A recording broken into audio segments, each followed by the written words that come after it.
and it's just putting stress on the body for the body to process it.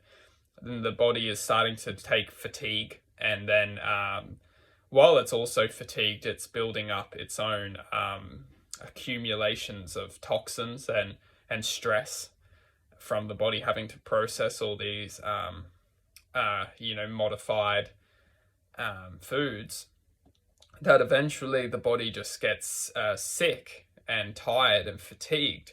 And the mind is already on our back anyway. Like, the mind will then start to, just cause even more destruction for us.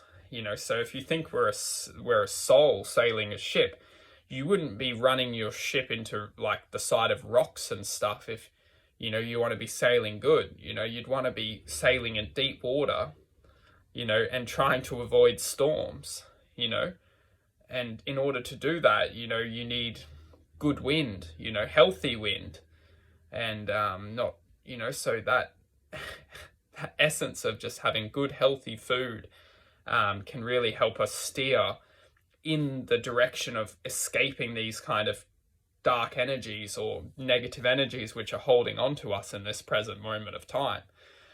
So food can be really the ignition for change, to escape from toxic energies which are holding on to us. And then eventually, once we build strong and understand how to sail, we can get really good at like just deflecting any kind of potential storm which is coming at us. We can really observe that the storm is about to come, and we can actually sail around it. We can start to get really good, rather than being weak and the storm coming into us, and then by the time the storm's into us, we're on the rocks. We're like, oh shit, we got back here again. But the truth of the whole complexity within this subject is the energetical awareness which we have the ability to obtain when we can start to understand that everything takes form in electrical magnetical charge. We can understand that it's just the matter which is keeping form of this electromagnetical energy. Matter is essentially everything.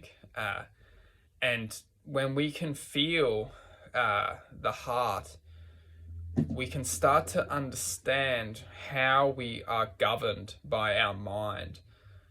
When we can start take responsibility for our heart and the ability to connect our heart to the higher awareness, which we all have ability to connect to, we can start to understand what our mind's doing to block that connection, because really it's the heart which is connecting through the third eye. Getting a bit hippie here, but like the truth is out. When we connect our heart to our third eye, the third eye then connects like a transmitter to the higher divine consciousness, which we all belong to. And the mind will do its best to keep that third eye from activating and perceiving the truth of this reality. Now, this is all good for me to say it, but the truth is, like, how do we get there? Well, we need to look at what we're putting into our body. Like, our body is essentially conducted of energy. So when we're putting kind of like poisons into our body, it really does block the we can look at even our toothpaste. It's truth, guys. Like, you have to go back into the basics here. Like, look at the toothpaste. Look at the physical world which we live in is constructed on control.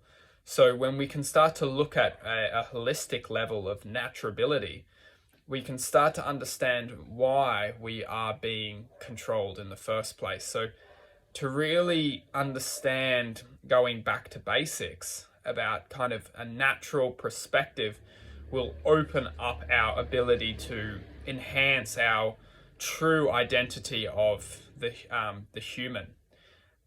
The manipulated human, which we perceive as often modern days the successful human, is absolutely massively predictable. in the fact of